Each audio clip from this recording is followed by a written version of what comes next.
العظیم وصدق رسولہ النبی الکریم الامین۔ درود پاک بآواز بلند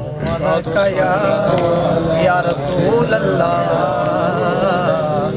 الصلاۃ والسلام علیک یا سیدی یا رسول اللہ، الصلاۃ والسلام علیک یا سیدی یا حبیب اللہ، الصلاۃ والسلام علیک یا رحمۃ للعالمین وعلی آلک واصحابک یا خاتم النبیین۔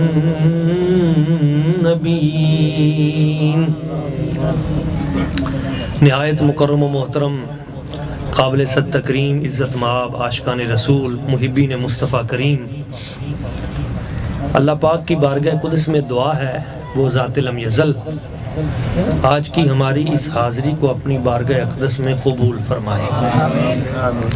اس عظیم مسجد جامع مسجد حق مستان کرما والی کو اللہ پاک اپنی بارگاہ اقدس میں قبول فرمائے،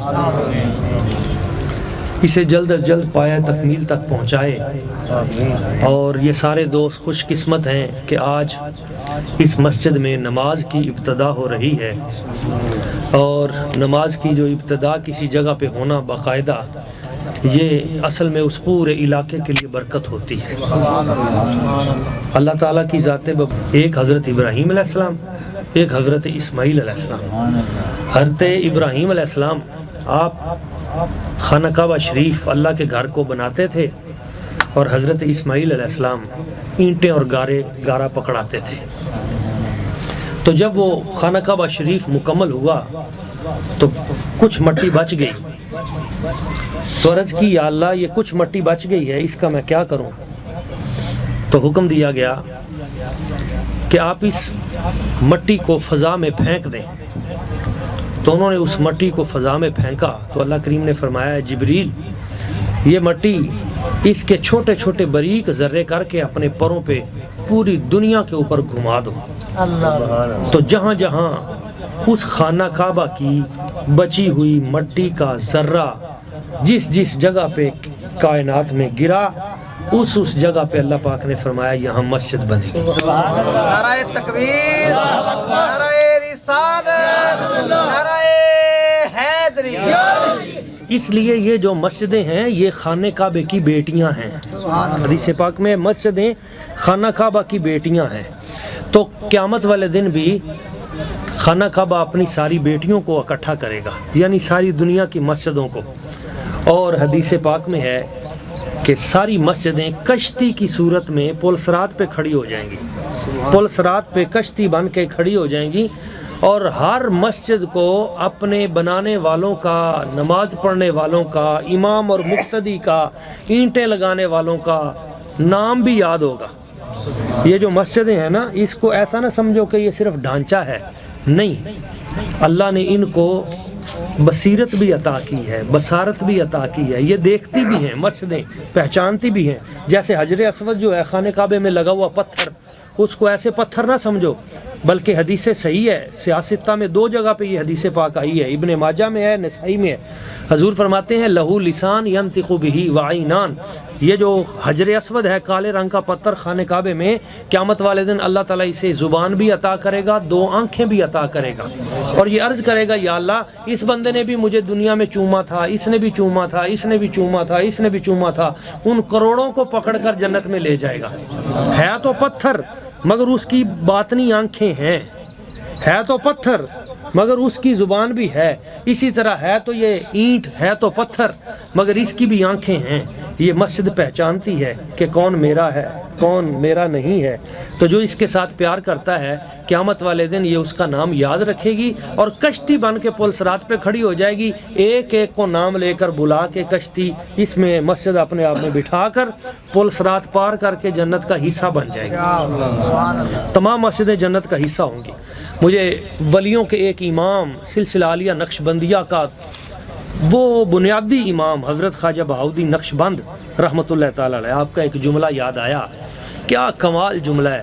حضرت خواجہ بہاؤالدین نقشبند رحمۃ اللہ تعالیٰ علیہ آپ فرماتے ہیں 1000 ولیوں کے مزار کی زیارت کرنا، 1000 اللہ کے ولیوں کے مزارات پہ حاضری دینا اور ان کی زیارت کرنا، اتنا درجہ اللہ کے ہاں اس کا مقام نہیں ہے جتنا ایک مسجد کی زیارت کرنے والے کو اجر اللہ تعالیٰ عطا کرتا ہے. کیونکہ مزار کی نسبت ہے ولی کی طرف.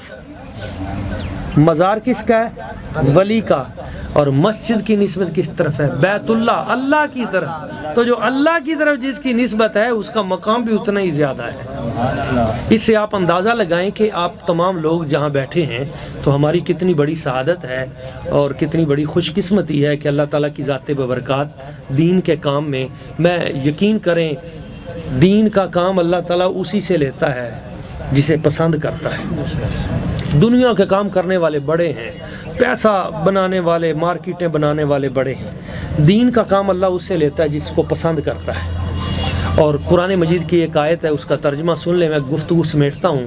اللہ تعالیٰ ارشاد فرماتا ہے انما یعمر مساجد اللہ، بے شک وہ لوگ جو مسجدیں تعمیر کرتے ہیں، مسجدیں جو تعمیر کرتے ہیں تو ان کو اللہ نے 5 صلاحیتیں عطا کی ہیں، ان میں 5 خوبیاں ہوں گی. یہ اللہ تعالیٰ فرماتا ہے جو مسجدیں تعمیر کرنے والے ہیں ان میں 5 خوبیاں ہوں گی. انما یعمر مساجد اللہ، وہ مسجدیں تعمیر کرے گا. انما یعمر مساجد اللہ من آمن باللہ. ماشاءاللہ آگے تشریف لے آئیں جی.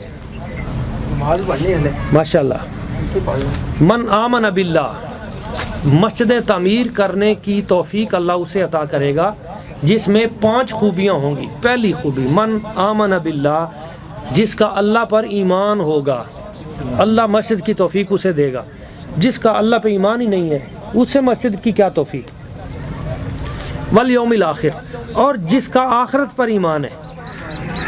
تو جس کا آخرت پہ ایمان ہی نہیں ہے اسے کیا پتا مجھے آخرت میں کیا اجر ملے گا. بے حضور فرماتے ہیں من بنا للہ مسجدا بنا اللہ لہ بیتا فی الجنہ، جس نے دنیا میں مسجد بنائی قیامت والے دن اللہ اس کا جنت میں گھر بنائے گا. تو پوچھا گیا حضور کتنی بڑی مسجد؟ فرمایا اگر چڑیا کے گھونسلے جتنی مسجد بھی بنا دی تو اللہ تعالیٰ اس کے لیے بھی جنت میں گھر بنائے گا. تو کیا اللہ تعالیٰ بھی چڑیا کے گھونسلے جتنا گھر دے گا؟ نہیں. آپ نے اپنی طاقت کے مطابق بنانا ہے، رب اپنی شان کے مطابق عطا کرے گا. تو فرمایا جس کا جو آمن باللہ اللہ پہ ایمان رکھتا ہے، جو آخرت پہ ایمان رکھتا ہے، واقام الصلاۃ، اور جو نماز قائم کرتا ہے. بے نمازی کا کیا کام ہے؟ جو نماز قائم کرتا ہے، وآت الزکوٰۃ، اور جو زکوٰۃ ادا کرتا ہے. یہ چیزیں جس کے اندر ہوں گی. وَلَمْ يَخْشَ إِلَّا اللَّهُ، اور 5ویں چیز یہ ہے کہ جو اللہ کے سوا کسی سے نہیں ڈرتا.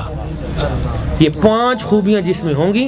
فَعَسَىٰ أُولَٰئِكَ أَن يَكُونُوا مِنَ الْمُهْتَدِينَ، تو قریب ہے کہ اللہ تبارک و تعالی ان لوگوں کو ہدایت یافتہ لوگوں میں اور مخلصین میں شامل کر دے گا جن کے اندر یہ 5 خوبیاں ہوں گی. اور یہ 5 خوبیاں جس میں ہوں گی اللہ اسے مسجد کی توفیق کی خدمت کا کام لے لے گا، اور جس سے مسجد کی خدمت کا کام لے لے گا اسے ہدایت عطا کر دے گا، اور جس سے ہدایت عطا کر دے گا اسے آخر کار وہ مخلص لوگوں میں شامل کر دے گا.